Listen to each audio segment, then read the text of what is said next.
Alors, ce matin, je suis tellement heureux d'être avec vous.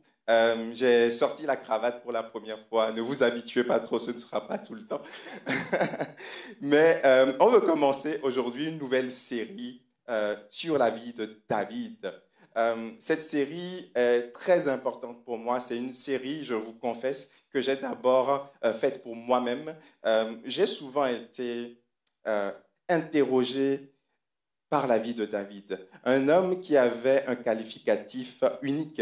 Cet homme est qualifié d'être l'homme selon le cœur de Dieu.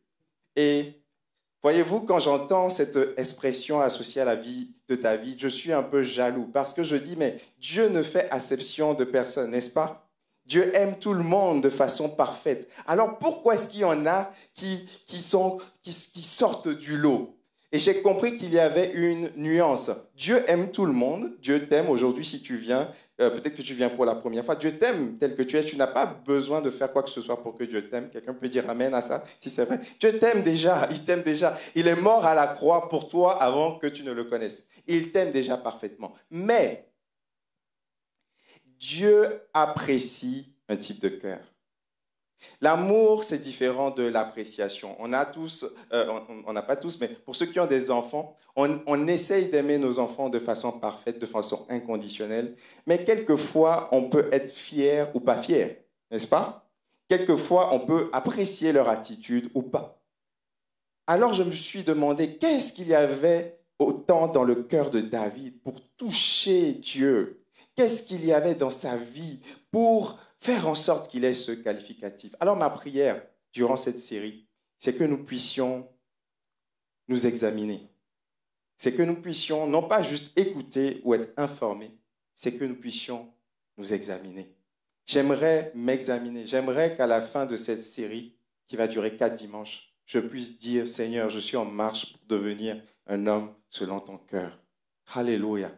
On a eu un mois excellent en septembre, on a parlé de la prière, on a eu un mois en octobre où on a eu de beaux enseignements sur l'Apocalypse, on a eu Célébration 2025, on a eu Pasteur Nathan et Pasteur Joël qui ont apporté aussi des messages challengeants.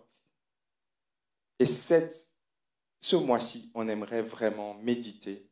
Alors je vous encourage à la sortie de ce culte et les prochains dimanches, allez reprendre la vie de David, à lire, à méditer sur ce qui va être prêché. On veut saluer toutes les personnes qui nous suivent sur Internet. Certains ne peuvent pas se déplacer pour des raisons de santé. D'autres nous suivent, ils ne sont pas de l'Église physiquement, mais ils apprécient nos messages. Est-ce qu'on peut les accueillir, les acclamer, s'il vous plaît? Bienvenue parmi nous. Voilà, laissez-nous un commentaire sur la chaîne YouTube et on se fera un plaisir de vous répondre. Si vous avez également des sujets de prière, on essaiera de prier pour vous. On va lire ensemble donc dans 1 Samuel chapitre 16 au verset 1, si vous le voulez bien. 1 Samuel chapitre 16, verset 1. L'Éternel dit à Samuel, « Quand cesseras-tu de pleurer sur Saül? Je l'ai rejeté afin qu'il ne règne plus sur Israël. Alors remplis ta corne d'huile et va. Je t'enverrai chez Isaïe. » D'autres versions disent Jesse, c'est la même personne. Bethléemite, car j'ai vu. Dites avec moi, j'ai vu. Dieu voit ce que nous ne voyons pas. J'ai vu parmi ses fils celui que je désire pour roi. Au verset 6, lorsqu'ils entrèrent, il se dit en voyant Eliab. Samuel va prendre une génisse, il va préparer un sacrifice, c'est-à-dire un repas. Et les anciens du village, les anciens de Bethléem vont arriver vers Samuel. Ils vont se dire, est-ce que ton arrivée augure quelque chose de bon? Ou est-ce qu'on doit s'inquiéter? Et Samuel les rassure en disant, je suis venu apporter une bonne nouvelle. Venez avec moi à une fête, à un sacrifice dans la maison d'Isaïe. Il y a une bonne nouvelle. Alors ils vont entrer avec Samuel. Et en voyant Eliab, Samuel se dit, certainement loin de l'Éternel est ici devant lui. Certainement, c'est Eliab. Mais l'Éternel dit à Samuel, ne prends point garde à son apparence et à la hauteur de sa taille, car je l'ai rejeté. Il a rejeté Saül, il a rejeté Eliab. L'Éternel ne considère pas ce que l'homme considère. Dites avec moi, l'Éternel ne considère pas ce que l'homme considère.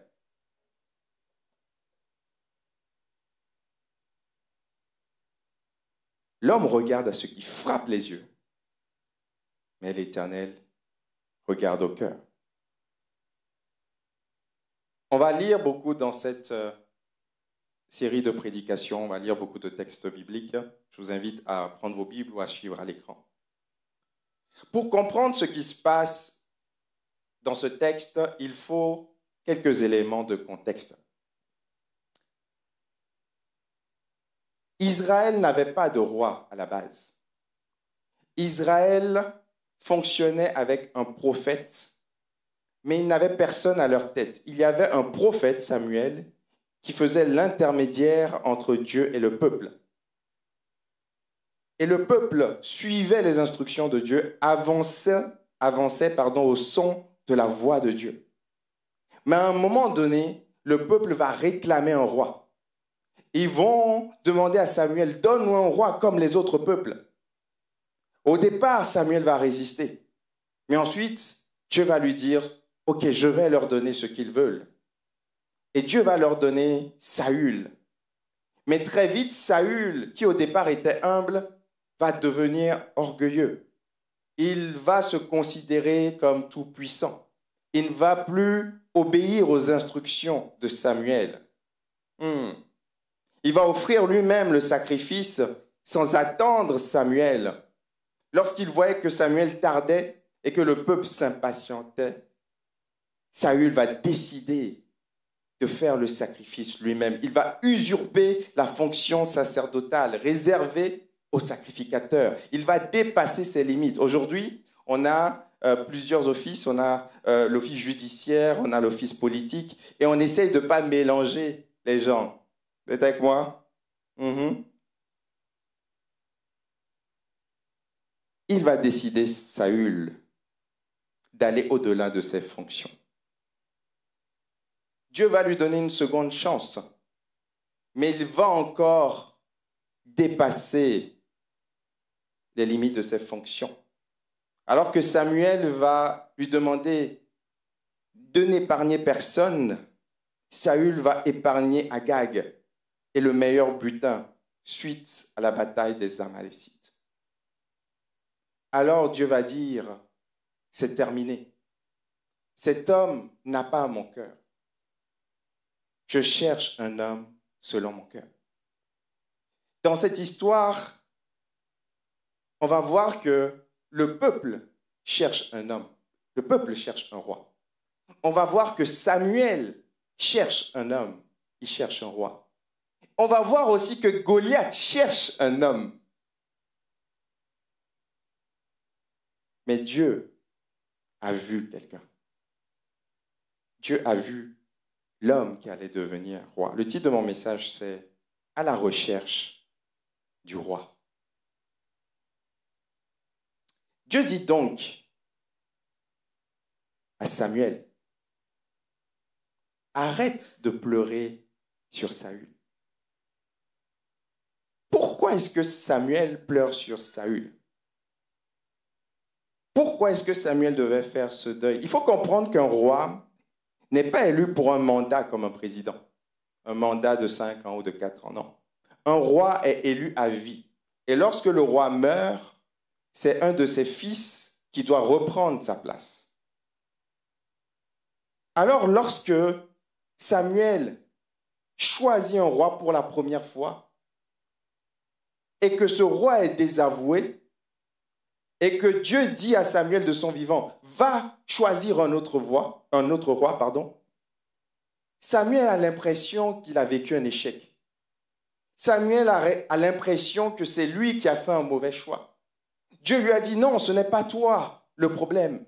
Mais Samuel vit un échec personnel.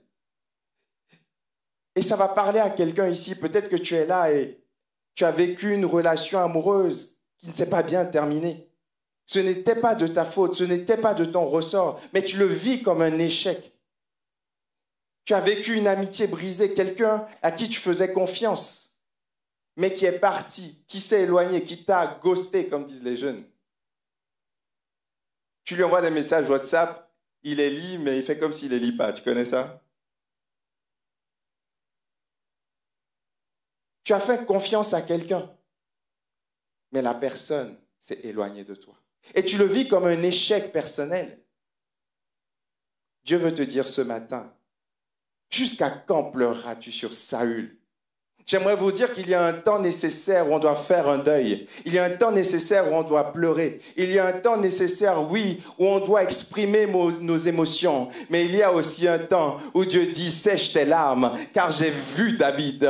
Dieu veut te dire maintenant, sèche tes larmes, car j'ai vu la nouvelle relation amoureuse. J'ai vu le mariage que j'ai prévu pour toi. J'ai vu cette amitié qui sera fidèle. Oh, quelqu'un devrait dire amen ce matin. Il est le Dieu qui voit lorsque nous ne voyons pas. J'ai vu un David. Arrête de pleurer sur Saül. C'est terminé. Alors Samuel part sans connaître lui-même l'identité de celui qu'il doit oindre. Il sait juste une chose. Il sait qu'il doit aller à une adresse. Il doit aller dans la maison d'Isaïe, de Jesse.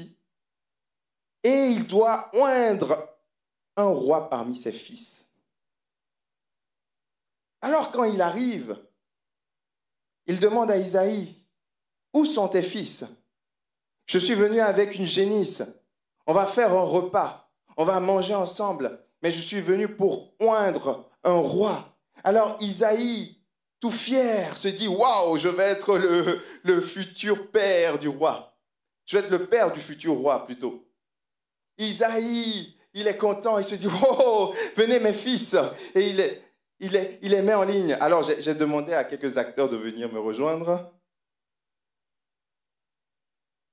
Ils sont où, Nathan? Ils sont là? Allez, venez les fils. Est-ce qu'on peut acclamer les fils d'Isaïe, s'il vous plaît?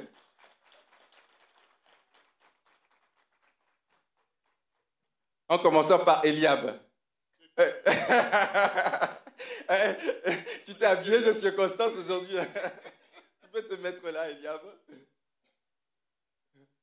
Par ordre de grandeur, s'il vous plaît. Les plus grands, du plus grand au plus petit. Ça, c'est les fils d'Isaïe.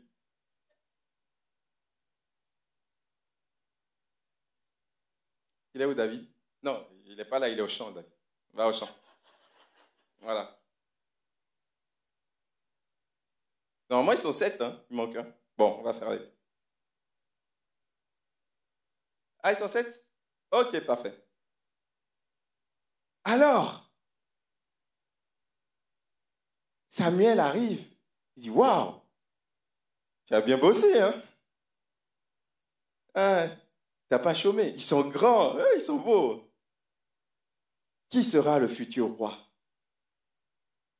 Et lorsque Samuel va regarder Eliab,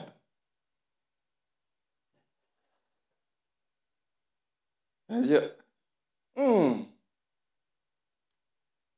ça c'est un bon élément, ça. Hein? Alors son cœur va commencer à se dire, son cœur va commencer à se projeter. Et Dieu va lui dire, non, Samuel, ce n'est pas Eliab. Et j'aimerais vous expliquer pourquoi Samuel a porté les yeux vers Eliab. Vous savez, la Bible, elle est magnifique.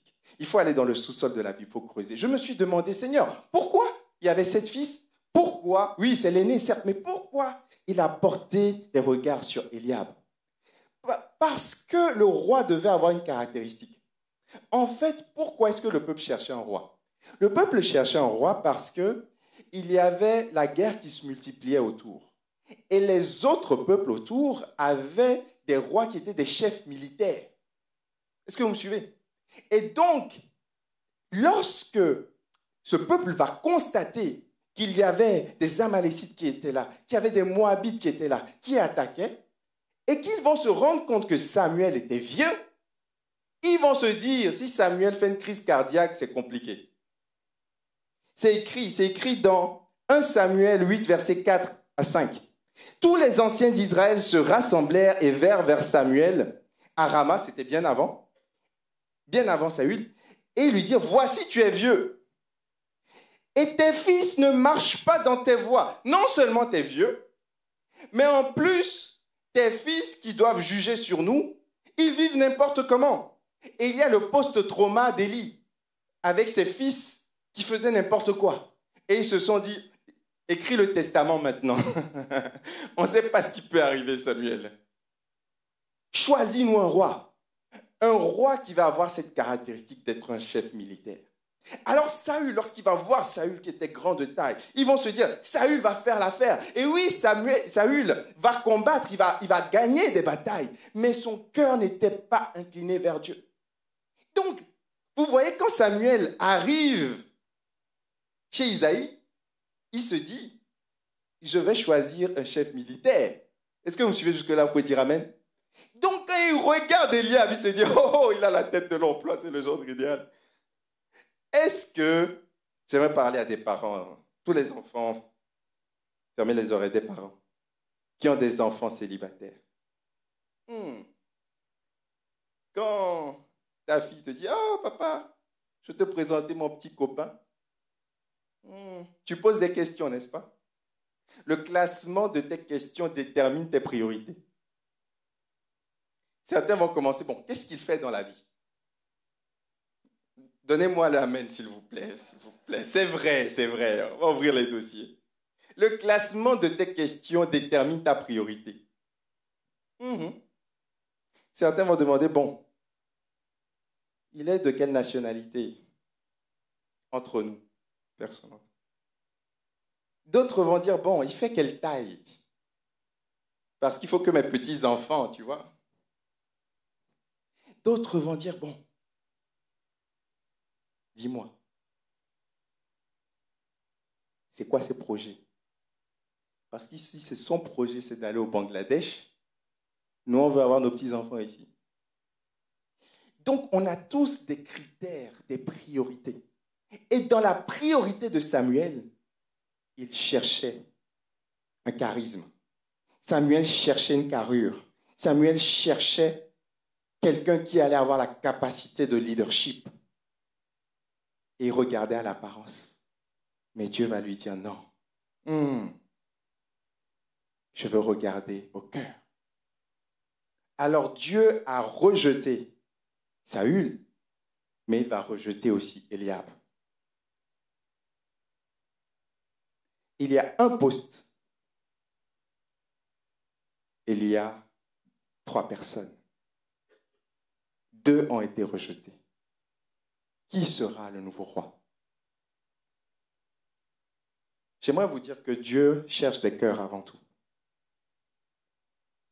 Nous cherchons des profils types, nous cherchons des compétences, et c'est bien les compétences, ils viennent après, mais Dieu regarde d'abord au cœur. La question du Saint-Esprit pour toi ce matin, que tu sois nouveau ou ancien, quel est l'état de ton cœur? Est-ce que tes dispositions internes sont inclinées vers toi-même ou est-ce qu'elles sont inclinées vers Dieu? Dieu dit, je cherche quelqu'un qui a mon cœur et qui exécutera toutes mes volontés. Est-ce que tu es prêt aujourd'hui à t'humilier, à redevenir humble, à ne pas considérer uniquement tes propres intérêts, mais à considérer ceux de Dieu? Je prie que ce soit notre partage à tous au nom de Jésus. Alléluia. Alors, Dieu va lui dire non, ce n'est pas Eliab. Samuel va aller sur le deuxième. Il ne va pas sentir. Non, ce n'est pas lui. Ce n'est pas lui. C'est pas lui. Ah, le recrutement est long. LinkedIn, Indeed, tous les sites de recrutement, ça ne marche pas. Il dit, mais c'est bizarre. Il revient. C'est pas Eliab, ok. C'est pas lui. C'est pas lui. Seigneur, parle-moi là. Oula, est-ce que je deviens vraiment trop vieux ou... c'est pas lui, c'est pas lui, c'est pas lui, c'est pas lui. Je lui dis, non, c'est pas eux. Il dit, mais est-ce que je suis dans la bonne maison? C'est bien toi, Isaïe? Oui, oui, c'est bien moi. Ok. C'est bien là tes fils? Oui, c'est bien là mes fils. Il dit, mais est-ce que tous tes fils sont là? Et papa dit, oh, comme je suis bête. Oh, oh là là. C'est vrai, il reste le dernier, mais c'est pas. Tu cherches un roi, c'est ça? Tu ne m'as pas dit que tu cherchais un berger, tu cherches un roi, laisse tomber. Regarde, regarde. T'as de la matière, quoi. Il dit, qui est ce dernier fils? Ah, il s'appelle David, mais il est dans les champs. Voilà. Et Samuel va insister. Samuel va dire, il est écrit au verset 11, sont cela tous tes fils? Il répondit, il reste encore le plus jeune. Mais, dis avec moi, mais. Ouais, j'ai des gens qui me courtisent, mais laisse tomber. Ça ne fait pas l'affaire. Il fait paître les brebis. Laisse-le tomber. Alors Samuel va dire à Isaïe, envoie le chercher, car nous ne nous placerons pas pour le repas tant qu'il n'est pas là. J'aimerais te dire que même lorsque tu n'es pas sur la liste des candidats, Dieu, lui, peut te voir. Même lorsque les hommes ne t'ont pas calculé, les hommes t'ont méprisé, même lorsque ta famille t'a méprisé, Dieu, il te voit. Et si tu es le choix de Dieu, rien ni personne ne pourra empêcher que ce choix puisse arriver à terme. Quelqu'un devrait dire Amen et applaudir le nom de Jésus. Yes. Nous ne nous placerons pas pour le repas tant que David ne sera pas là. Pourquoi est-ce que David est aussi méprisé? Dans les commentaires rabbiniques, on considère, il est communément admis que David était issu d'une union extra-conjugale et que la mère de David n'était pas une épouse légitime. Alors il n'était pas considéré comme un enfant légitime. Son père ne va pas le calculer. Imaginez dans un contexte patriarcal où le père a un poids fort. Ton père ne te considère pas. Les anciens d'Israël, les gens de la ville étaient là. Personne ne le considérait. Alors Isaïe, bien obligé, va dire, bon, écoute, Samuel, franchement, tu nous fais perdre notre temps. Hein. Tu veux un roi? Ok, on va faire venir David. Il est où, David? Ah, David, viens, David. Est-ce qu'on peut acclamer David, s'il vous plaît?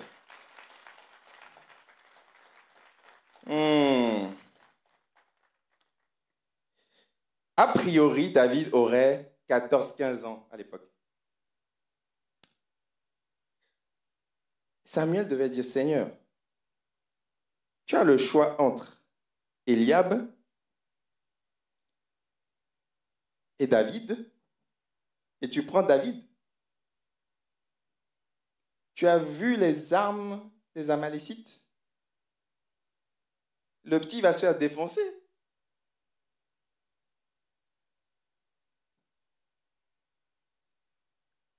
Tu vas lui dire, remplis ta corne d'huile. J'aime Dieu, parce qu'il voit des choses qu'on ne voit pas. Tu vas lui dire, David, tu es l'homme selon le cœur de Dieu. Quand tu t'es réveillé ce matin, dans ton programme, c'était brebis 1, brebis 2, brebis 3. Ensuite, jouer de la harpe. Tu ne savais pas que tu étais le choix de Dieu. Quand tu étais seul dans les champs, Dieu te voyait. Il m'a dit, aujourd'hui, je te consacre au roi. Et Samuel va prendre la corne d'huile et il va oindre David comme roi. Est-ce qu'on peut remercier nos candidats, nos acteurs, s'il vous plaît? Vous pouvez aller vous asseoir. Vous pouvez aller vous asseoir. Alors, quand je lis l'histoire, je me dis, magnifique. Ça, c'est l'épisode 1. Hein. Il y a 3 épisodes dans la série. Je me dis, c'est super. Parce qu'en fait, vous connaissez la fin de l'histoire, donc c'est plus amusant. Faisons comme si on ne connaissait pas la fin de l'histoire. Donc on se dit, c'est bien, c'est quoi la suite? Samuel va aller avec David au trône, il va dire, bon, écoute, Saül, ciao, ciao, bye bye, tu prends tes bagages, tu déménages ton bureau, tu vas trouver une maison quelque part, parce qu'on a un nouveau locataire à Matignon. Vous êtes habitués maintenant avec les changements de Premier ministre. Allez, Saül, on déménage. Il y a un nouveau roi dans la place. C'est ça que je m'attends à voir. Mais qu'est-ce que je lis? Verset 12. Isaïe l'envoya chercher, il était blond, avec des beaux yeux, une belle figure, il était tout mignon. L'Éternel dit à Samuel, « Lève-toi, oins-le, car c'est lui. » Samuel prit la corne d'huile, éloigné au milieu de ses frères. Donc ses frères l'ont vu. Les anciens de la ville l'ont vu. Son père l'a vu. Dis avec moi, hein? Ok, c'est important pour la suite. La Bible dit que l'Esprit de l'Éternel saisit David à partir de ce jour. Donc c'est sans délai. Ok? L'Esprit de l'Éternel saisit David à partir de ce jour et dans la suite. Donc qu'est-ce qu'on se dit? Il va au trône. Samuel fait le repas, on mange la génisse, et puis Samuel dit, bon, hasta la vista, bye bye. David dit, ben, c'est quoi le projet? Samuel, tu pars? Oui, je pars à Rama, oui, j'ai des consultations prophétiques à faire là-bas. David dit, mais il devait se dire en lui-même, parce qu'il n'a pas verbalisé. C'est quoi la suite? Ses parents devaient se dire, mais c'est quoi la suite? Aucune suite. Dis-moi, tu reviens dans un mois, tu vas préparer mon bureau, tu vas dire à Saül que, voilà. Non, rien. J'aime quand Dieu te fait des promesses, mais que ta vie ne change pas. J'aime quand tu viens à l'église et que le message te parle, tu t'avances à l'appel et tu sens dans ton cœur quelque chose frémir. Ah, aujourd'hui, c'est le jour de ma guérison. Mais tu repars malade. Je te dis, aujourd'hui, c'est la saison du mariage. Tu repars, c'est toujours la même chose. Tu es tout seul devant ton écran de télé à la maison. J'aime lorsque Dieu te dit, ah, ah, ah, je vais te donner un appel, un ministère, mais tu rentres chez toi, tu es au milieu des brebis. Saül, lorsqu'il a été choisi, il est allé sur le trône directement. Mais David devait passer par un temps d'attente. Parce que c'est le temps d'attente qui révèle le cœur. Saül n'a pas su attendre. Saül ne comprenait pas l'attente. Lorsque Samuel tardait, il voulait faire par lui-même. Mais un cœur selon Dieu sait attendre. Un cœur selon Dieu sait respecter le timing de Dieu. Un cœur selon Dieu sait dire, Seigneur, peut-être que Lazare est mort. Je ne sais pas quel est ton timing, mais je sais qu'un jour il ressuscitera. Un cœur selon Dieu sait dire, Seigneur, peut-être que tu m'as parlé. Peut-être, certainement tu m'as parlé, mais je ne vois pas encore l'accomplissement. Mais ta vérité est supérieure à la réalité que je vois. Alors dans l'attente que la vérité devienne la réalité, je vais proclamer la vérité de Dieu. Je vais proclamer les merveilles de Dieu. Je vais dire que tu es bon. Je vais dire que tu es merveilleux. Oui, les circonstances ne changent pas. Oui, les circonstances sont compliquées. Oui, j'ai l'impression que ça ne sert à rien. Mais tous les jours de ma vie, j'adorerai l'Éternel. C'est ça un cœur selon Dieu. Épisode 2. Saül cherche un homme. Épisode 1, c'était Samuel qui cherchait un homme, il a trouvé, il est reparti. Épisode 2, Saül cherche un homme. La Bible dit que l'Esprit de l'Éternel est venu sur David. Dans l'Ancien Testament, le Saint-Esprit n'était pas dans les personnes, le Saint-Esprit venait sur les personnes pour les saisir, pour accomplir une mission. L'Esprit est venu sur David, mais le corollaire, c'est que l'Esprit est parti de Saül. Alors Saül, qui était sur son trône, dans son palais, avec des gardes, qui avaient de l'argent, qui avaient de l'autorité, il se réveille, il se dit, je ne sais pas ce qui m'arrive là. J'ai l'impression d'avoir perdu quelque chose. ses serviteurs voient qu'il est bizarre. La Bible dit, et on va le lire, dans 1 Samuel 16, verset 14, « L'esprit de l'Éternel se retira de Saül, qui fut agité par un mauvais esprit. » Oh, que tu sois nouveau ou ancien, sache une chose, que la nature a horreur du vide. Si Dieu ne prend pas la place, quelqu'un d'autre prendra la place. Certains se disent, c'est quoi ces églises évangéliques-là où on demande aux gens de donner de l'argent? J'aimerais te dire, si Dieu ne prend pas l'argent, le monde prendra ton argent, Satan prendra ton argent, des futilités prendront ton argent. Donc je préfère mettre l'argent là où je sais que c'est bien investi, là où ça va aller dans un lieu où il n'y a pas la teigne et la rouille. Ton argent partira. Même si tu économises, tu le délègues pour les enfants de tes enfants, ils vont peut-être le dilapider, tu ne seras plus là. Alors investis dans l'endroit qui dure. La nature a horreur du vide. Si Dieu ne prend pas la place dans ton cœur, d'autres choses prendront la place. Saül est agité par un mauvais esprit. Un jour, un prédicateur a dit, si tu ne pries plus, si tu n'as plus d'intimité avec Dieu chez toi, ça ne va pas se voir tout de suite. La première semaine, il n'y a que toi qui vas savoir constater que tu as perdu ton intimité. La deuxième semaine, ta femme va constater que tu as perdu ton intimité. La troisième semaine, tes amis, tes proches vont constater que tu as perdu ton intimité parce que tu vas commencer à parler de façon bizarre. Mais un jour, le monde saura que tu as perdu ton intimité. Gardons précieusement la place de Dieu dans nos cœurs. Amen. Saül est agité par un mauvais esprit. Alors les serviteurs se disent, bon, si le roi perd la tête, nous on perd notre boulot. Hein. Ils se concertent entre eux et se disent, on va proposer quelque chose au roi. Est-ce qu'on ne pourrait pas faire venir quelqu'un qui va mettre de la louange? Quelqu'un qui va mettre une atmosphère spirituelle? Et Saül va dire, oui, faites. De toute façon, quand tu es désespéré, là, tu testes tout. Hein. Saül n'avait pas l'habitude, ce n'était pas un homme de l'intimité. Il ne savait pas lui-même emmener cette présence. Il ne savait pas lui-même emmener un temps de prière. Alors il demande à ce qu'on trouve quelqu'un. Il va dire au verset 17, « Trouvez-moi un homme. » Dis avec moi un homme. Saül cherche un homme. « Trouvez-moi un homme qui joue bien. » La compétence commence à arriver. Souvent on dit Dieu regarde au cœur, Dieu ne regarde pas ta compétence. Non, Dieu regarde d'abord au cœur. Si tu joues, il y a une audition tout à l'heure après le culte. Si tu joues mal, si tu chantes faux, s'il n'y a que ta maman qui te dit que tu chantes bien, continue de chanter pour ta maman. Oui. Parce qu'il y en a qui disent, mais pourquoi dans l'église on doit faire des auditions? Dieu regarde nos cœurs. Oui, Dieu regarde nos cœurs, mais nous on entend ta voix. Viens quand même à l'audition. Tourne-toi avec quelqu'un, dis-lui, tu viens.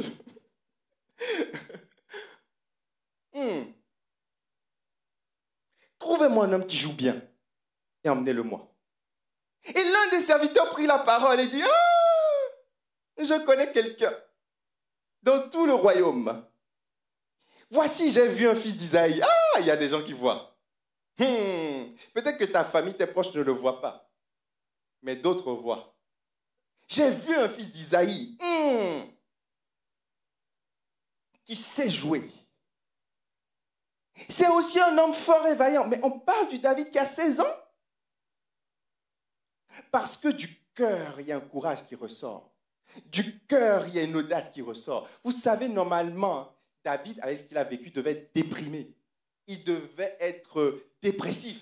Mais David, la Bible dit qu'il avait une belle figure. Ce n'était pas que la beauté. Il souriait, il était heureux. Pourquoi? Quand il était au champ, il s'occupait de brebis 1, brebis 2, brebis 3, mais il jouait de la harpe. Il cultivait la présence de Dieu. Et il sortait renouvelé. Il se disait, peut-être que Dieu ne me connaît, peut-être que mon père, mes frères ne me reconnaissent pas, mais je sais qu'il y a un éternel dans le ciel. Il lisait la loi de l'éternel. Il disait, oh, j'aime ta loi. Ta loi est un baume sur mon cœur. Ta parole est une lampe à mes pieds, une lumière sur mon sentier. entier. David cultivait et jouait la harpe. À 16 ans, comment ça se fait que David sache mieux jouer que des adultes dans tout le royaume?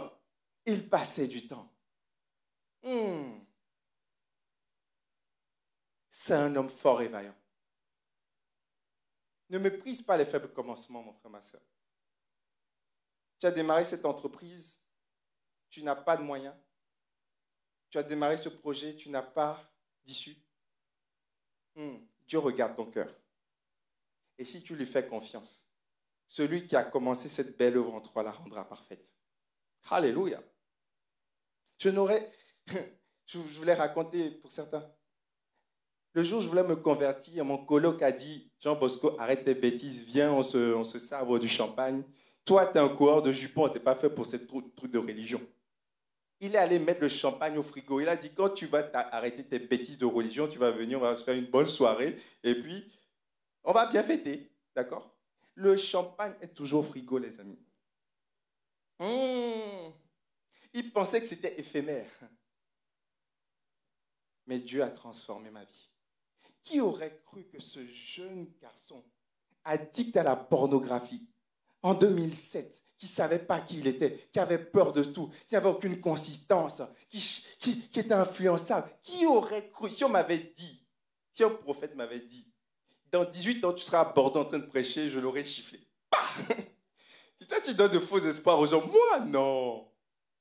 Dieu transforme les gens. Et c'est peut-être ce qu'il a fait dans ta vie. Dieu t'a pris des bas-fonds. Dieu t'a pris de la saleté. Il t'a lavé, il t'a purifié, il t'a transformé. Dieu est le Dieu qui est capable de prendre la femme samaritaine, qui avait enchaîné les hommes, qui avait une mauvaise vie, et de la transformer en évangéliste. Dieu est capable de prendre le démoniaque de Gadara, quelqu'un qui était dans les sépulcres, qui était sale, qui était dangereux, et de le transformer en évangéliste pour la décapole. Dieu est capable de prendre un Saul de Tarse, qui respirait la menace et le meurtre, quelqu'un qui était un terroriste littéralement, et de le transformer dans le plus grand apôtre que le monde ait connu. Tu es capable de faire ça?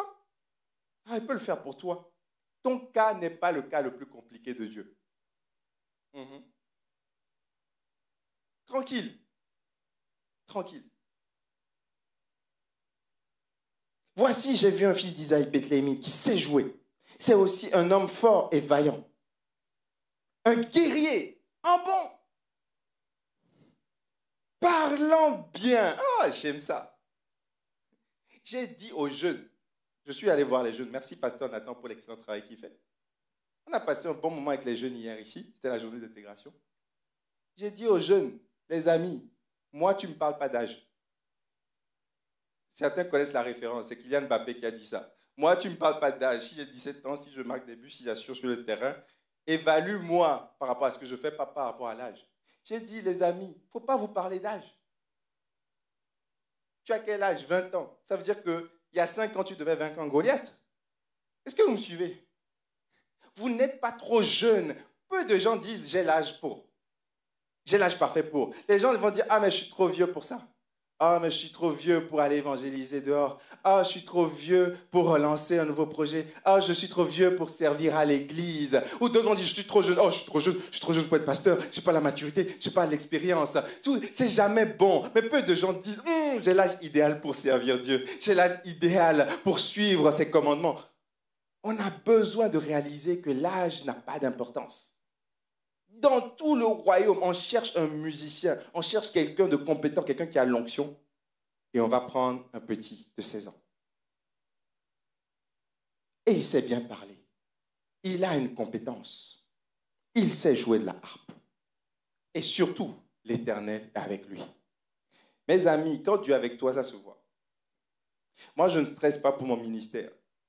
S'il y en a qui veulent me combattre, combattez-moi. De toute façon, de moi-même, je ne suis rien. Mais si je sais que c'est Dieu qui m'a placé, attention. Si tu sais que c'est Dieu qui t'a placé, arrête de te battre pour ton statut. Dieu s'occupera de ça. Il y a des gens qui stressent. Pasteur, c'est quoi mon appel? Mais Dieu est plus intéressé par ton appel que toi. Si c'est Dieu qui t'appelle. En fait, quand quelqu'un prend le téléphone, il t'appelle, c'est qu'il veut te parler. Quand Dieu t'appelle, il va s'assurer que tu comprennes l'appel. Alors arrête de stresser. C'est quoi mon appel? sers là où tu peux servir, développe un cœur selon Dieu, passe du temps dans l'intimité comme David, et un jour normal, Samuel va débarquer chez toi parce qu'il y a un GPS divin qui sait localiser les cœurs selon Dieu. Oh, tu peux acclamer le Seigneur si tu veux.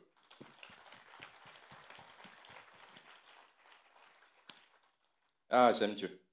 David arriva auprès de Saül et se présenta devant lui. Il plut beaucoup à Saül. C'est un gars bien, en fait, David. C'est un petit gentil, en fait, David.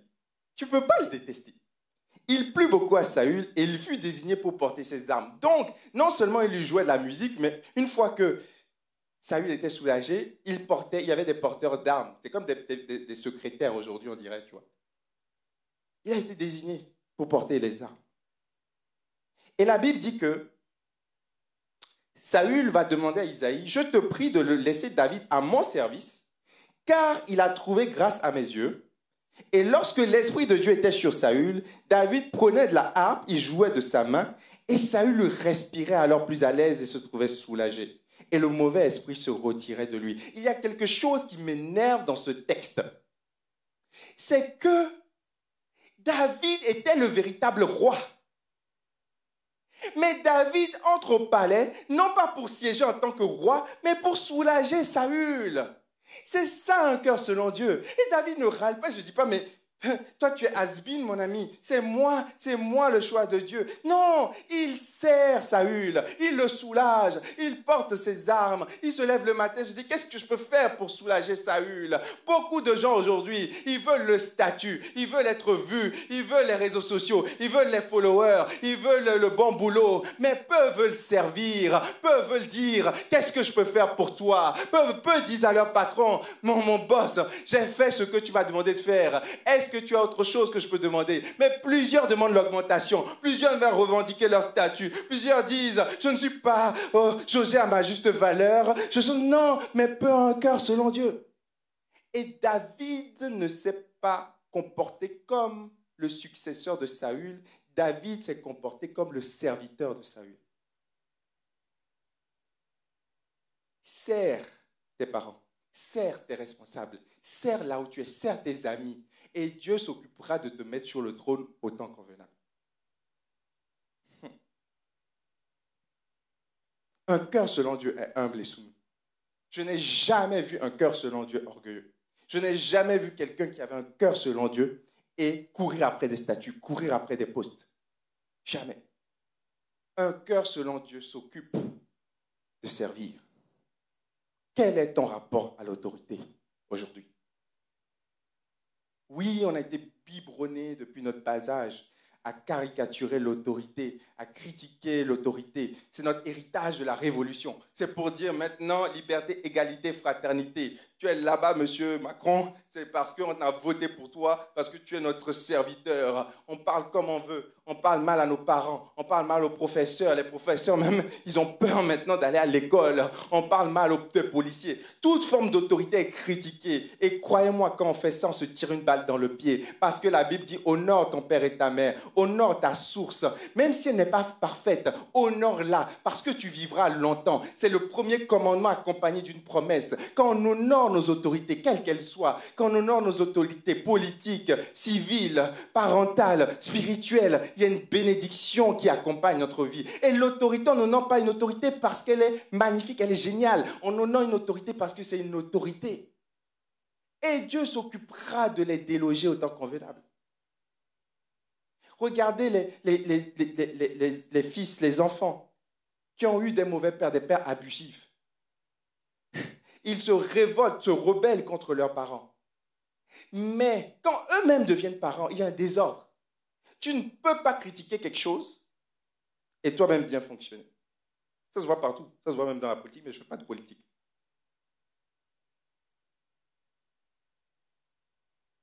Je dis ou je ne dis pas, je calcule. Parce qu'il y en a un qui est arrivé, il était ministre, il est arrivé, tu vois. Il a fait un croche-patte. Ah, maintenant je suis président, mais maintenant tu es seul. Bon, bref.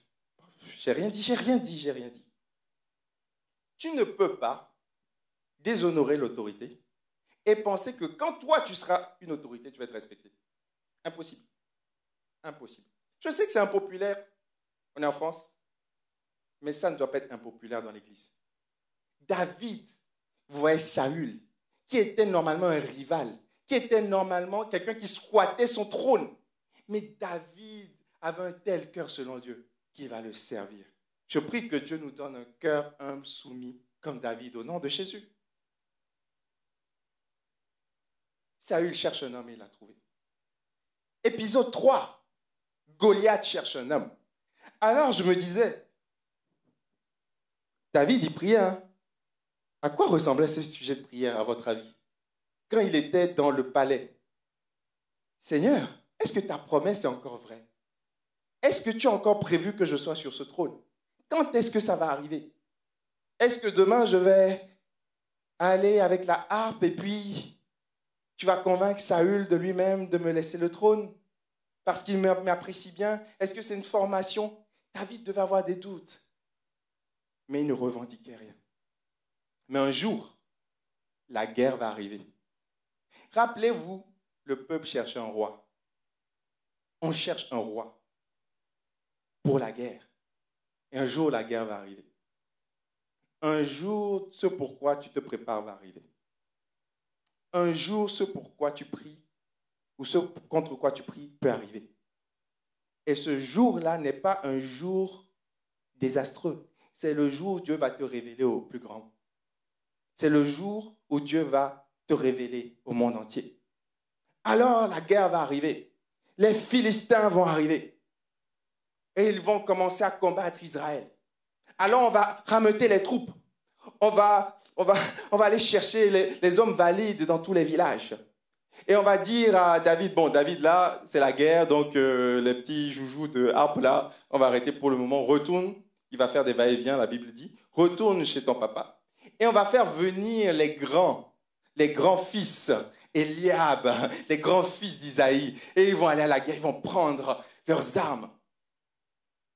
1 Samuel 17, verset 3. Les Philistins se tenaient sur une montagne et Israël sur celle d'en face. Et la vallée les séparait. Un homme sortit du camp des Philistins et s'avança entre les deux armées. Il s'appelait Goliath. Il venait de Gath, il mesurait 3 mètres.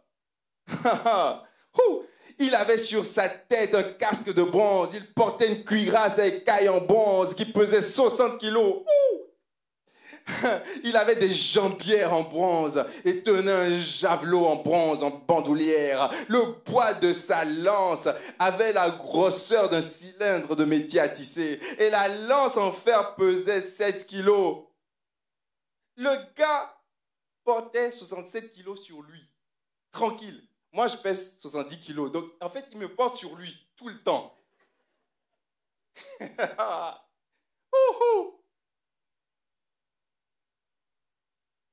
Et alors, Goliath va dire, je cherche un homme. Il dit, c'est simple. On est dans la période des trash talk, hein, c'est ça. Hein? C'est les gens qui font de la MMA, là, ils se provoquent un peu, tu vois. On appelle ça le trash talk. Moi aussi, j'apprends. Moi aussi, je suis trop vieux pour ces choses, mais je n'ai pas l'âge qu'il faut, tu vois. Et il va faire du trash talk. Vas-y. On va la faire simple. On n'a pas le temps de s'entretuer. Non, non, non. Envoyez-moi un homme. Dites avec moi un homme. Envoyez-moi un homme. On va se battre. Lui et moi. Et si je gagne, vous serez nos esclaves. Mais si vous gagnez, nous serons vos esclaves. S'il peut me battre et qu'il me tue, nous serons vos esclaves. Mais si je l'emporte sur lui, verset 9, et que je le tue, vous serez nos esclaves et vous nous servirez. Et la Bible dit dans le verset 11, j'aime ça, en entendant ces paroles, Saül et tout Israël furent effrayés, remplis de peur. Dieu cherche quelqu'un, mais Saül qui était sur le trône, qui a été choisi pour être un chef de guerre, il tremble, il se dit non, je ne peux pas prendre cette responsabilité, je ne peux pas faire ça, est-ce que je vais y arriver? Israël, tout Israël, y compris Eliab, même Eliab tremblait, il se dit bon, ce niveau-là, c'est compliqué pour moi, tu vois. Et en plus, je te dis, mais porter une responsabilité. Si jamais je perds, c'est toutes nos familles qui seront esclaves. C'est tout notre peuple qui va être esclave. C'est nos familles qui vont être en esclaves. Non, non, non, Seigneur, envoie quelqu'un d'autre. C'est pas une question. Ce n'est pas une question de statut, c'est une question de capacité. Beaucoup veulent le titre, mais peu sont prêts à supporter le travail et la pression qui vient avec ce titre-là. Dieu cherche un homme. Rappelez-vous, Saül et Eliab ont été rejetés. Mais quelquefois, les choix de Dieu, on ne comprend pas. Mais là, la circonstance va révéler le cœur et le courage. Saül dit non, j'y vais pas. Eliab dit non, j'y vais pas. Alors, David,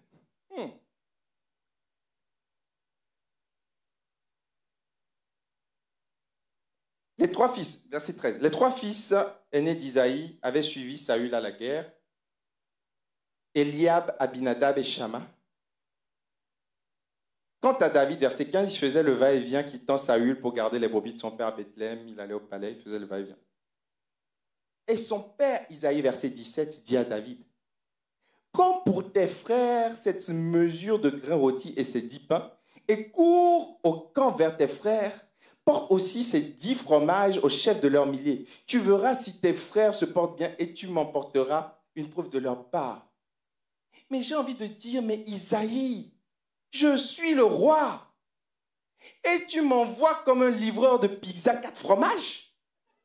C'est ça qui est écrit, hein, du pain et du fromage. J'exagère à peine. Je suis le roi. Mais tu l'as vu qu'il m'a oint. Tu l'as vu que je suis le choix de Dieu. Mais pour toi, je ne suis qu'un livreur de pizza. Vous savez, la familiarité désactive l'onction. Si tu vois Jésus comme un historien, comme un bon sage, tout ce que Jésus pourra te donner, c'est des paroles de sagesse. Si tu vois Jésus comme un charpentier, comme ce fut le cas dans sa ville d'origine, tout ce qu'il pourra te faire, c'est de te réparer des meubles Ikea. Je ne fais pas de pub. Il prend ce que tu lui donnes. Si tu veux que Jésus soit juste ton sauveur, il sera juste ton sauveur. Si tu veux qu'il soit ton Seigneur, il sera ton Seigneur. David était considéré comme un livreur de pizza. Alors un cœur rebelle aurait dit, mais pourquoi? Pour qui me prend? Et il ne m'a pas respecté. David dit, ok, j'obéis. Alors David va aller livrer les pizzas. Avec moi, hein? Quand je vois ça, je dis, Seigneur, on se bat tellement pour des choses. On a tellement peu confiance en toi. Beaucoup de gens disent, pasteur, je veux me marier, mais bon, elle n'est pas chrétienne, mais je sais que vos histoires là, mais elle est tellement... Tu n'as juste pas confiance que Dieu peut te donner une personne qui répond à ces critères. C'est tout. C'est tout. Faire confiance à Dieu. L'humilité peut paraître comme de l'humiliation lorsqu'on est orgueilleux. Mais lorsqu'on est humble, nous n'avons aucun problème à nous humilier, à nous soumettre. David avait les mêmes sentiments que Jésus-Christ, lequel a regardé non pas comme une proie arrachée à être l'égal du Père, mais il s'est dépouillé, il s'est humilié pour venir lui-même nous servir. David n'a pas regardé comme un proie arrachée, être l'égal de Saül, mais il a servi, il s'est humilié. Il n'a pas revendiqué devant Isaïe, il s'est humilié. Que Dieu nous donne ce cœur humble, qui ne fait pas de problème. Verset 20. David obéit, mais en plus, il obéit bien. Il obéit vite. David se leva de bon matin, il laissa les brebis à un gardien. C'est ma femme qui m'a aidé à réaliser ça. Donc, il y avait un gardien. C'est même pas genre, on est en galère, il n'y a personne. Il y avait un gardien, mais non, David, toi, tu vas garder les brebis. C'est vraiment l'humiliation, quoi. Il y avait un gardien. Donc, il laisse les brebis à un gardien. David est minutieux. On sent que les brebis, là, ce n'est pas une corvée. Il aime ses brebis. Donc, il doit aller faire le Pizza Eats, le Uber Eats, le livreur de pizza. Mais il dit, attention, gardien, tu prends soin de mes brebis, hein. Brebis 1, brebis 2, brebis 3, il devait avoir des noms pour chaque brebis, tu vois. Tu prends bien soin d'eux, hein. Attention, je reviens, mais Tu sens qu'il aimait ses brebis. Et ça, c'est le cœur de Dieu, qui ne considère pas les gens comme des chiffres, mais qui aime chaque personne individuellement, qui prend du temps pour chaque personne. Dieu, il est tellement occupé. Il a des milliards de gens dans le monde, des milliards de gens dans le monde, de milliards de requêtes. Mais lorsqu'il arrive sur toi, il oublie tout et il passe du temps avec toi. Il te considère, toi. Il compte les cheveux de ta tête sont comptés. Et David avait ce cœur selon Dieu. Il laisse les brebis à un gardien. Verset 22, il arrive sur le champ de bataille. David se rend compte qu'il se passe quelque chose. Le Philistin, il est en train de menacer. Et il doit prendre des nouvelles. Donc il va sur le champ de bataille, il n'a pas peur. Il va sur la montagne pour prendre des nouvelles. Où sont mes frères? Et là encore, la Bible dit qu'il va confier, verset 22, les affaires qu'il transportait au gardien du matériel. Vous savez, la grandeur, c'est de faire les petites choses avec excellence. Ce qu'on te confie, même si ce n'est pas beaucoup, fais-le avec excellence. Si c'est le ménage, il faut qu'on dise, mais c'est bizarre, la chaise là n'a jamais été aussi propre. Est-ce que vous avez acheté de nouvelles chaises? Quelqu'un peut me dire amen. Si c'est l'accueil, fais l'accueil avec excellence. Que chaque sourire soit comme le dernier. Aime les gens comme si tu n'allais plus jamais les revoir. Si tu fais la louange, que chaque note soit travaillée, quand je prêche chaque message comme si c'était mon meilleur message que j'avais prêché de toute ma vie. Du coup, je me mets beaucoup de pression et le samedi jusqu'à 2 heures, je dis Seigneur, donne-moi quelque chose. Mais il faut qu'on ait ce cœur de faire les choses avec excellence, pas avec négligence. David confie ses affaires au gardien du matériel. Verset 25, chacun se disait, avez-vous vu s'avancer cet homme Goliath? C'est pour jeter un défi à Israël qu'il s'est avancé. Si quelqu'un le tue, le roi le comblera de ses richesses. Il s'en est bien sorti, Saül. Il a sous-traité le truc, tu vois. Il s'est dit, bon, les amis, je ne peux pas gérer, mais si quelqu'un arrive à gérer, je vais lui donner de l'argent. Non seulement je vais lui donner de l'argent, mais je vais lui donner ma fille, ma propre fille, Michal, tu vois. Et non seulement je vais lui donner ma fille, mais toute sa famille ne va plus avoir d'impôts. Tout ça pour Goliath. Mais David arrive, il ne comprend pas. David, viens David, on a oublié ta corpulence, viens David. Est-ce qu'on peut acclamer David, s'il vous plaît? Mets-toi là, David. David arrive, il voit Saül, des soldats, grands, forts, avec 10 000 médailles, des hommes de guerre qui tremblent parce qu'on lui dit qu'il est un Philistin qui menace. Et David dit, mais il a 16 ans, hein? Qui est cet incirconcis qui ose se tenir devant l'armée de l'Éternel? J'aimerais te dire, on a tous notre Goliath. Ton Goliath peut s'appeler impudicité. Ton Goliath peut s'appeler l'alcool. Ton Goliath peut s'appeler la pornographie. Ton Goliath peut s'appeler la solitude. Ton Goliath peut s'appeler des problèmes financiers. Mais tu dois te tenir devant Goliath et dire, qui est cet incirconcis qui ose se tenir devant l'armée de l'Éternel? Je suis le temple du Saint-Esprit. Je ne peux pas faire n'importe quoi. Peut-être que tu es soumis à la dépression. Tu dois te lever et dire, mais qui est cette dépression qui ose se tenir devant l'armée de l'Éternel? Tu ne peux pas fuir comme Saül, tu ne peux pas fuir comme Eliab, tu dois te tenir avec un cœur selon Dieu pour dire, mon Dieu est plus grand que cette montagne, mon Dieu est plus grand que ce Goliath, mon Dieu est plus grand que ce problème, et le Dieu de tes armées va terrasser mes ennemis. Il va terrasser mes ennemis. Alors, Eliab, tu peux te mettre là, comme ça ils vont se rappeler vraiment de ta corpulence. Viens, Eliab, viens, Eliab, viens, Eliab. On va les faire travailler un peu. Bon, vous voyez le décalage, hein? C'est mieux avec les images. Vas-y, parle à Eliab. Dis-lui, mais qu'est-ce qui se passe ici? Vas-y, joue un peu. Qu'est-ce qui se passe ici? Non, David n'est pas intimidé dans le texte. Hein. Vas-y, allez, vas-y. Fais un peu voir, c'est quoi, qu'est-ce qui se passe, tu vois. Et Eliab va lui dire, petit morveux. Verset 28.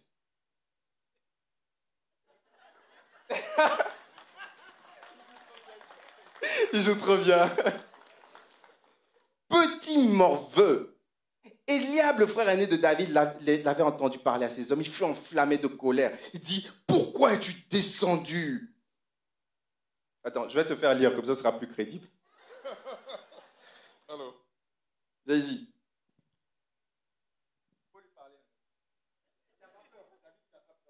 le verset 28, c'est ça? Alors, Eliab, le frère de David, l'avait entendu parler à ses hommes et il fut enflammé de colère contre lui. Il dit, pourquoi es-tu descendu ici, petit? Toi, à qui as-tu laissé les petits troupeaux dans le désert? Je connais ton orgueil depuis que tu étais bébé.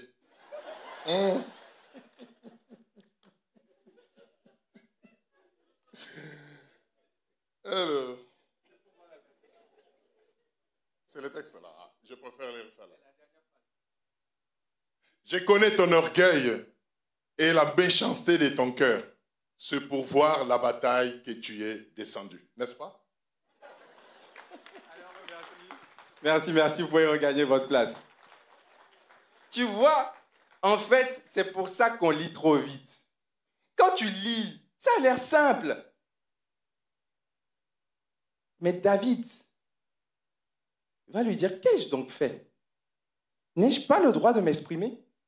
J'ai envie de dire que le petit là, la confiance lui vient d'où en fait? Il n'y a personne derrière toi. Hein. Est-ce que je n'ai pas le droit de m'exprimer? Et qu'est-ce qu'il fait? Il se détourna de lui pour s'adresser à un homme et poser la même question. Qu'est-ce qu'on va faire à celui qui va terrasser Goliath? Oh, ça, il y a une leçon pour nous. Trop souvent, nous sommes distraits par des Eliab au lieu de combattre Goliath. Trop souvent, au lieu d'attaquer l'ennemi, au lieu d'attaquer le diable, au lieu d'attaquer les forces spirituelles, nous allons vers nos frères et nous nous chamaillons entre nous. Nous nous chamaillons entre nous. Et Dieu veut te dire, arrête de perdre du temps avec Eliab. Arrête de perdre du temps avec ton frère. C'est pas ton ennemi. Non, ton ennemi, c'est Goliath. Et si tu combats Goliath, Eliab va en bénéficier. Peut-être que les personnes autour de toi, ils combattent ta foi, mais ils ne savent pas que tu pries pour eux. Ils ne savent pas que tu pries pour leurs bienfaits. C'est pour ça que David avait intégré déjà des centaines de milliers d'années avant la parole, tu aimeras ton ennemi. Eliab était l'ennemi de David, mais David a dit non, tu dresses une table en face de mes adversaires. Moi, je vais attaquer le véritable Goliath. Moi, je vais attaquer le véritable ennemi. Et quand je vais le terrasser, toi aussi, tu seras privé d'impôts. On peut acclamer le Seigneur. Quand j'ai lu ça, j'ai dit pardon pour nos guerres intestines dans la même église, dans le même mouvement. Oui, telle église, ils sont trop modernes. Telle église, ils sont trop traditionnels. Telle église, arrêtez. C'est pas votre combat. Le combat, c'est contre Goliath. C'est le monde, c'est le diable qui est en train de pervertir les gens. Et quand tu prends du temps pour critiquer, oui, le pasteur, il change la forme du culte. Oui, le pasteur, il a fait ça. Oui, telle personne ne m'a pas salué. Oui, c'est frère africain. Oui, c'est frère européen. Dieu dit, tu perds du temps. Le véritable problème, c'est Goliath. Le véritable problème, c'est des gens qui prennent les âmes. Et le cœur, selon Dieu, est un cœur qui est focalisé. Ah, Saül va apprendre ça. Il va dire, David, tu veux aller combattre Goliath? Déjà, c'est bizarre, hein? Tu as 16 ans, je ne sais pas si le mariage peut fonctionner, mais bon, laisse tomber, passons.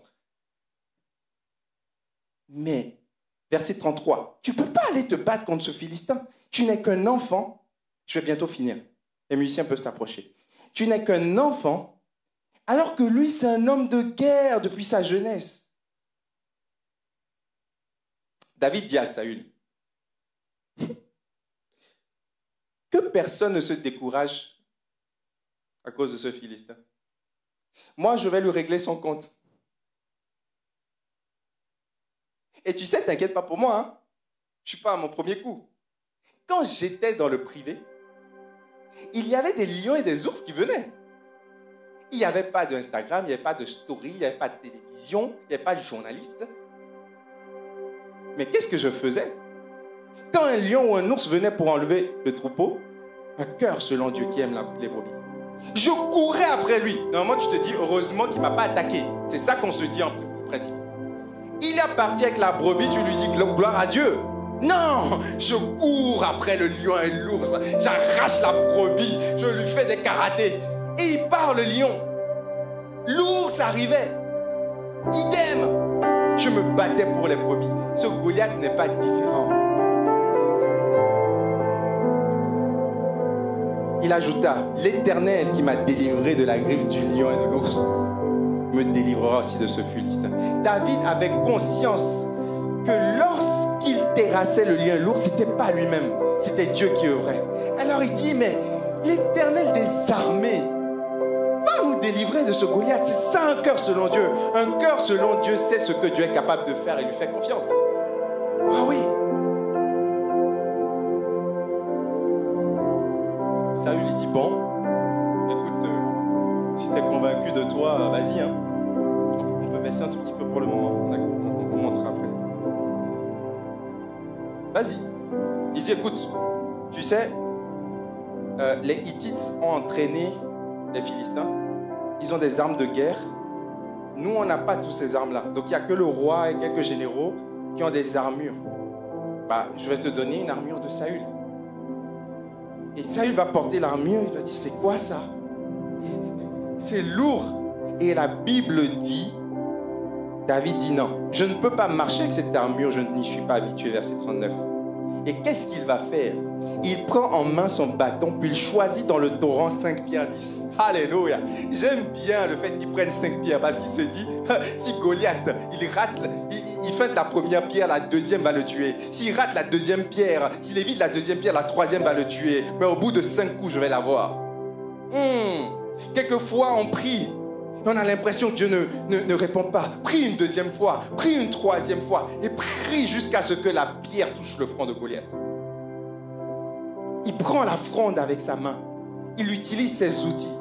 Voilà pourquoi, Église, aujourd'hui, nous devons laisser les jeunes utiliser les outils qu'ils maîtrisent. Quelquefois, on leur dit, hey, les jeunes, il faut évangéliser, il faut prier, mais on leur met des armures de Saül. On leur dit, tu dois faire comme ça, tu ne dois pas faire de rap, tu ne dois pas faire ça, tu ne dois pas utiliser les réseaux sociaux, c'est le monde. Mais c'est une armure de Saül pour eux. Laissez-les utiliser leurs outils, laissez-les utiliser le rap, laissez-les utiliser les réseaux sociaux, laissez-les utiliser l'IA, laissez-les utiliser des concerts. Et d'autres jeunes vont être touchés par ça. Parce que le but, c'est pas qu'ils portent l'armure de Saül. Le but, c'est que Goliath soit terrassé, quelle que soit l'armure.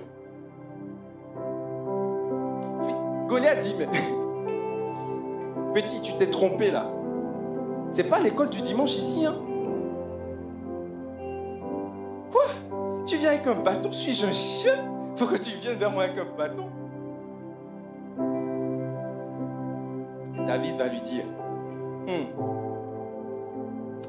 aujourd'hui, verset 46, l'Éternel va te livrer entre mes mains. Verset 45, tu marches contre moi avec l'épée, la lance et le javelot. Mais moi, je marche contre toi au nom de l'Éternel des armées, le maître de l'univers, au nom du Dieu de l'armée d'Israël que tu as insulté. David avait une conviction, c'est que personne ne pouvait insulter le grand Dieu. David connaissait la loi, il avait écouté des histoires, il a entendu que c'est Dieu qui a fait libérer le peuple d'Égypte. C'est Dieu qui a fait en sorte que les Égyptiens soient noyés dans la mer Rouge. C'est Dieu qui a donné la loi du ciel, la loi à Moïse. C'est Dieu qui a fait en sorte que Josué traverse le Jourdain. Il connaissait les histoires. Et il dit non. toi, aujourd'hui, tu es une nourriture pour les oiseaux. Oh, je prie qu'on soit une église qui déclare par la foi. Ce n'est pas de l'orgueil, c'est de l'assurance saine qui dit le lion et l'ours, on l'a battu hier, mais aujourd'hui Goliath va être terrassé. Merci pour hier, merci pour nos pères dans la foi, merci pour les monsieur Hébert, merci pour les monsieur Roux, pour les monsieur Gisquet, pour ce qu'ils ont fait. Mais mon frère, ne sois pas dans la nostalgie. Aujourd'hui, toi et moi, on va terrasser les Goliaths aujourd'hui. Aujourd'hui, toi et moi, on a encore l'onction de Dieu aujourd'hui. Ne sois pas nostalgique. Ils ont combattu dans leur temps, ils ont combattu avec leurs armes. Mais aujourd'hui, on va encore combattre et on va gagner des âmes. Et des âmes viendront en grand nombre à Jésus-Christ. Et des gens viendront en grand nombre pour être baptisés. Et Bordeaux sera gagné à Christ. Si on peut se lever ensemble et prier. Oh, on va chanter, je te donne mon cœur. Parce que tout part du cœur. Personne n'aurait parié sur David, les amis. Personne n'aurait parié. Pas même son père qu'il a vu naître. Ses frères, malgré le fait qu'ils aient vu Samuel loindre, ils le voyaient comme un petit livreur de pizza.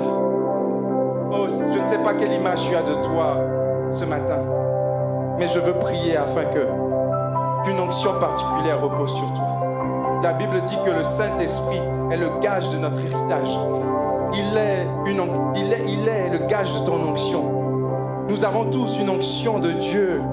Que tu sois nouveau ou ancien, Dieu ne regarde pas ton âge ou à ton ancienneté dans l'église. Aujourd'hui, tu peux avoir cette onction. Alors je vais inviter ceux qui le souhaitent à venir sur le devant. Si tu as besoin d'une onction fraîche en ce jour, peut-être pas tout le monde, mais si tu sens que c'est un jour particulier, viens sur le devant.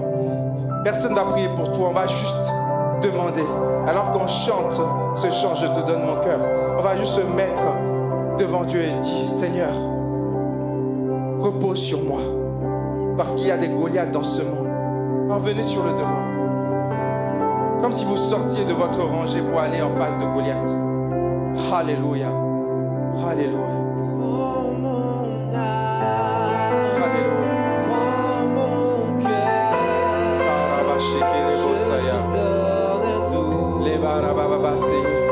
Peut-être qu'on ne pourra pas prier pour tout le monde, mais l'important c'est de faire ce pas. L'important c'est d'avancer. L'important c'est de descendre vers Goliath et de dire, tu viens devant moi avec ta lance, ton javelot. Regarde cette épreuve, nomme ce Goliath. Tu viens devant moi avec la lance et le javelot.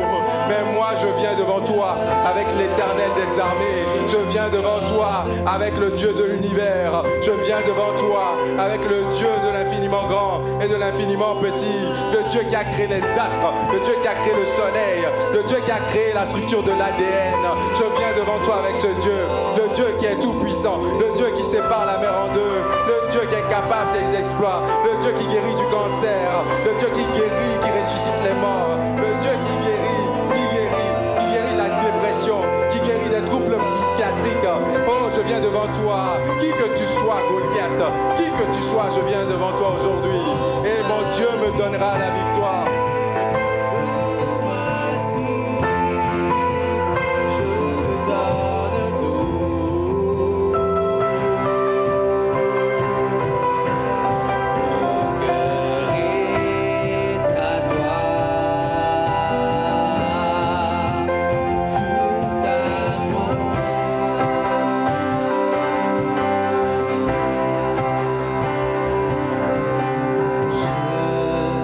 To the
acclamer le Seigneur?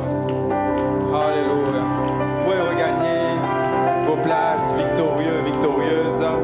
Alléluia. Est-ce qu'on peut encore acclamer le Dieu qui terrasse Goliath, s'il vous plaît?